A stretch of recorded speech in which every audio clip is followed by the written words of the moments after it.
I just want to record a quick little video here about my thoughts after reading 2666 or 2666 by Roberto Bolaño, Chilean writer.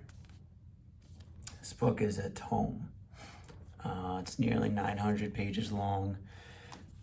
It's broken into 5 parts. So, 5 main parts make up the novel. It's almost best considered 5 roughly related novels combined into one. The author actually did not finish this. It's largely considered that it's more than 95% finished. I guess that's my understanding of it. But he did die and was working on this novel. I think it was published in 2004. So it's quite a modern novel compared to what I'm usually used to reading. And it was definitely different than most of the books that I read. I did enjoy it. I found it fascinating. So I'll kind of get into the book a little bit. I will give spoilers, but I think you would understand whether or not you've read this, or if you read this after seeing this video, that the spoilers don't really, I don't believe it spoils the read. It's not that it's not worth reading after you hear some of the plot. So again, like I said, it's broken up into 5 distinct parts. So I knew little to nothing about this book going into it. I knew that it was very highly acclaimed. I think I discovered it just by Googling best books of the 20th or 21st century, great modern books, because I read a lot of classic literature and I kind of wanted to read something a little bit more modern, change it up a bit. But I knew very little going into it other than that. Reading the back blurbs of it, some of it is incredible. I mean, comparing it to the works of Joyce or Proust, where is it? Encyclopedic knowledge. Yeah, so I've heard the term encyclopedic novel attributed to Joyce's Ulysses. War and Peace by Tolstoy, I think, is often considered one of the first examples of an encyclopedic novel. Infinite Jest, and then Thomas Pynchon's Gravity's Rainbow. The latter of 2 I have not read, but I have read Ulysses and War and Peace, and I can say that this does have similarities to it. War and Peace maybe a little bit less so. There's so many crazy digressions that this book goes into, and it's almost just like he's flaunting his knowledge of various subjects, although I found most of it to be worth reading and enjoyable. So overall, the writing style is actually very accessible. There are some interesting literary techniques that he uses, and he plays with the prose here and there, but I mean, largely anybody can read this book in terms of the way that it's written. Again, the first part is called About the Critics. This was actually my favorite part of the novel. So it's about these critics in Europe who live this jet-set life, traveling around. One of them's based in Paris, another in Madrid, another in London, and then the fourth, I believe, I know he's in Italy, but maybe Venice. I can't remember exactly. But they're all scholars on this mysterious German author named Archimboldi, Benno von Archimboldi. And they all meet each other because they're all experts on this obscure German author. And they I don't know if ménage à trois is the right term, but they have a little bit of a love triangle, 3 of them, the 2 young men, and then the woman, Liz Norton. Liz Norton is the the woman from England. And it just kind of talks about, their lives. It's really just focused on them. And it's almost like, where's this story going for the first 100, 200 pages? But it's a fun read. They're going to cafes, they're going out drinking. They don't come off as the most endearing characters. There is a scene where they do something pretty reprehensible, beat up a taxi driver for really no good reason, and I think they almost kill him. In fact, he might have died. I can't remember exactly now. It was so long ago when I read that part of the novel, but yeah, they don't come off as the most endearing characters. They're drunks, a lot of them. But it's just interesting. I find that lifestyle kind of attractive, being in the literary world, just understanding that, these guys are going to university speeches and meetups, and they're writing articles and critiques of literary works, and they're just always reading and drinking and going to different European cities. And I was captivated by it. I thought it was pretty cool. So I really like that part of it. Towards the end of that part, the part about the critics, they get a tip that this author that they've all become experts on, Archimboldi, is in Mexico. So they go to Mexico to try and find him. Nobody's heard of or spoken to Archimboldi.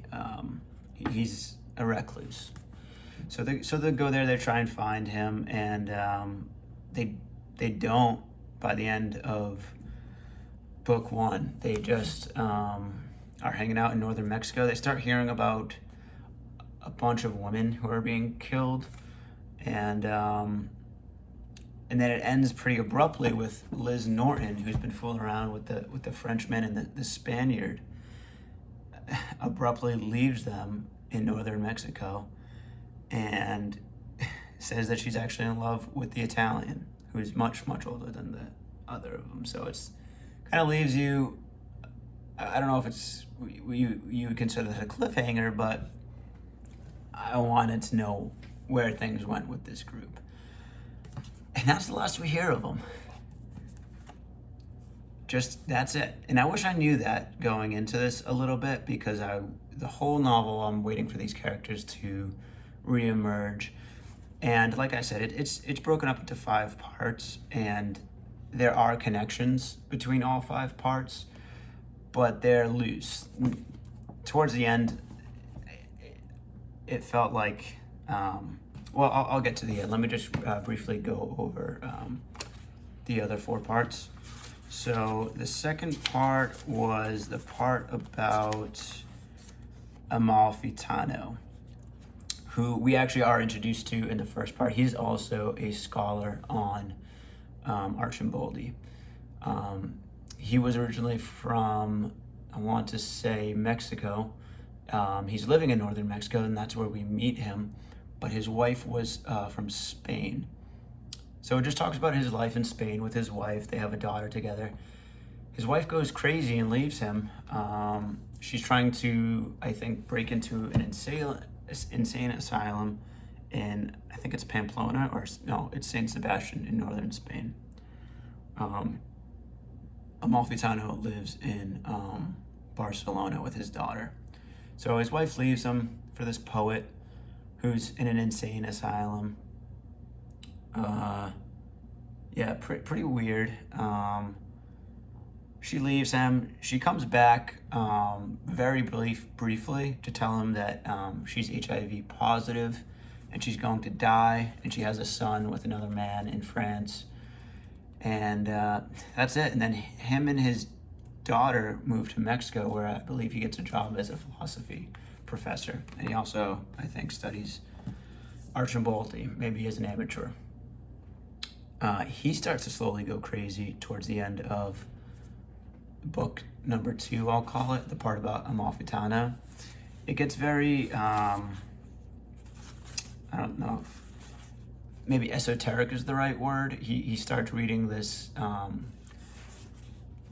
geometry book about just an obscure geometry book, and he's hanging it outside on the clothespin. This I didn't follow so much. The end of this book about Amalfitano. Maybe it's meant to be like that because he's kind of going crazy.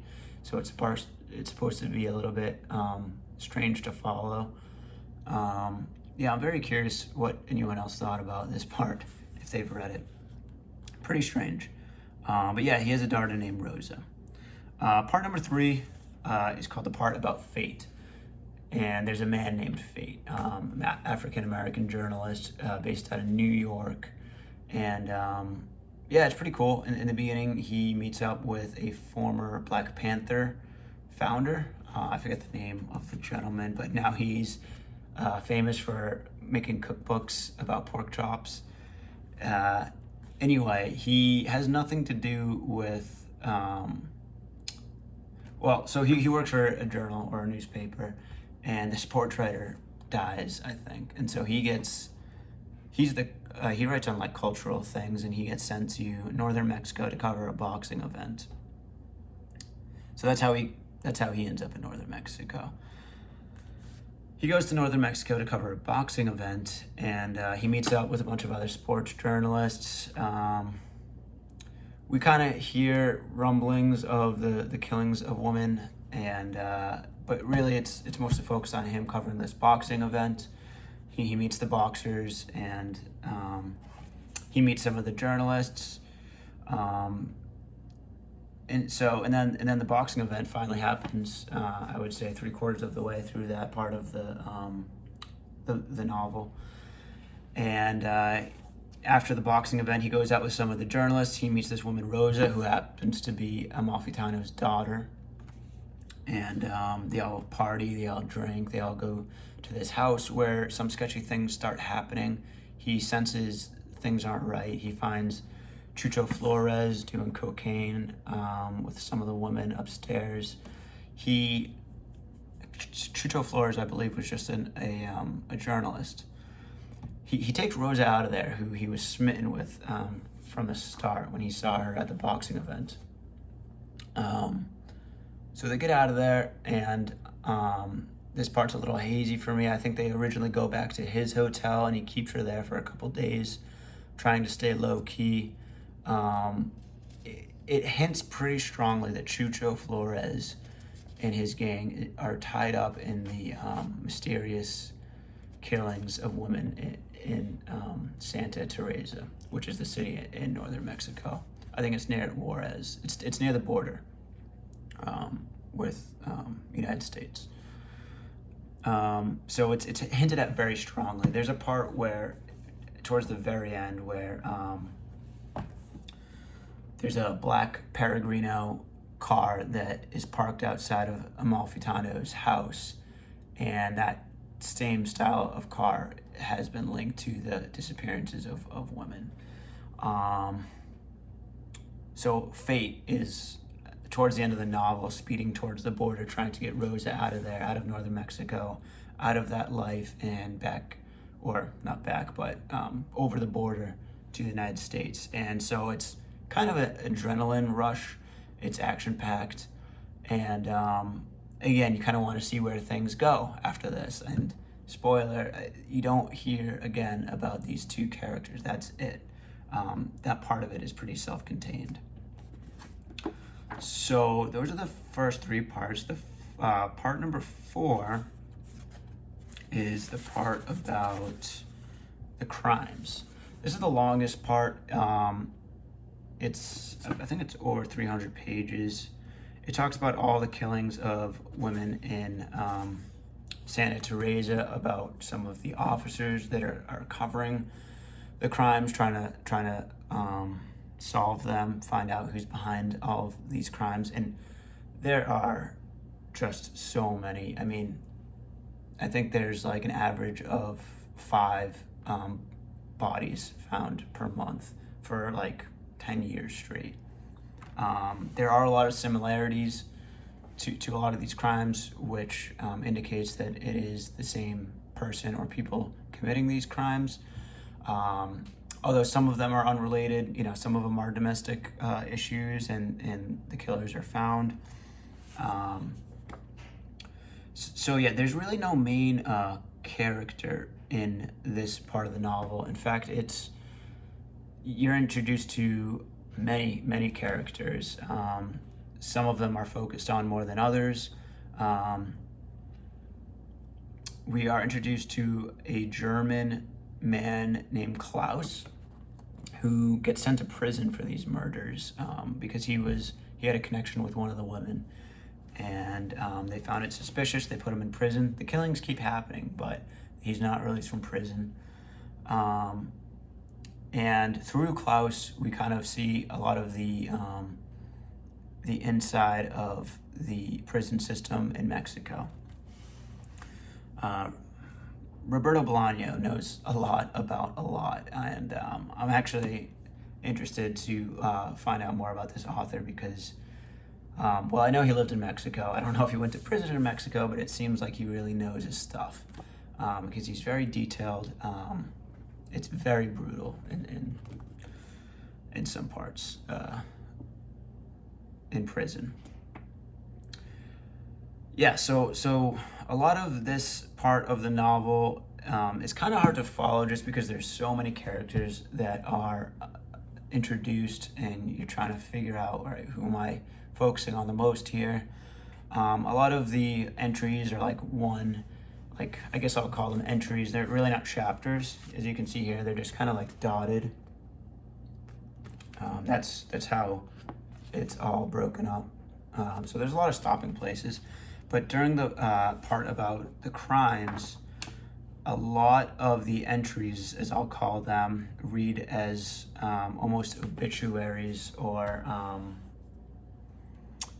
forensic analysis or autopsy reports, just of a description of a woman being found killed, the information that they know about her, if she can be identified, the state of her body, the cause of death, all these things. And then almost half the time, maybe more than half the time, it will shortly end with, the case was left unsolved or the case was closed without being solved and she was buried. A lot of incompetence and corruption is hinted at. There's a lot of hinting that, narcotics or narcos are behind a lot of the crimes. Some of the characters trying to solve these cases on their own come to dire ends. They find out too much, and it's hinted at who's kind of behind these crimes, but we never fully understand. It's hinted that there's like a market for snuff films being created in northern Mexico, but we never catch the killers, and that's tragic, isn't it? So part 5 is the part about Archimboldi, and it talks about Archimboldi, the author who these critics are all scholars on. It talks about him going off to the war. It talks about World War II. He was actually a Nazi soldier, which is crazy to sympathize for this guy. But for the most part, he does seem redeemable. His name is Hans Reiter. He sees a lot of messed up stuff, but he seems to stay out of a lot of the immoral things. As far as I can tell, he doesn't seem to agree with the ideology, although that part isn't really explicitly discussed as far as I can remember. But yeah, he goes to Russia and sees a lot. He goes to Ukraine, Romania, comes back after the war, falls in love with a sick woman who's also insane. She dies, he starts writing, and he just closes himself off from the world and writes these novels. And towards the end of the book, nothing seems really to come together. A few things do. So it talks about his sister Lot, who has a child. Her child's name is Klaus. He moves eventually to America and then to Mexico, and he gets arrested for these crimes in Mexico. He's the Klaus that we were introduced to in part 4, the previous part about the crimes. She visits her son after being separated from him. They don't communicate for many years. So she visits him in Mexico. On one of her trips in Mexico, she happens to pick up a book by Archimboldi, and she finds, as she's reading it, that the story is actually about her in her childhood, and she realizes that the author must be her brother, who she hasn't seen in decades. She meets him one last time at the very end of the novel, and her parents are dead. Her only son is in prison, falsely or not. We never really know if he had committed any of the crimes, although I suspect he didn't. She hasn't seen her brother. She has nobody, and she's kind of exasperated. She's having this existential crisis, and it's kind of a unsettling way to end the book, in my opinion.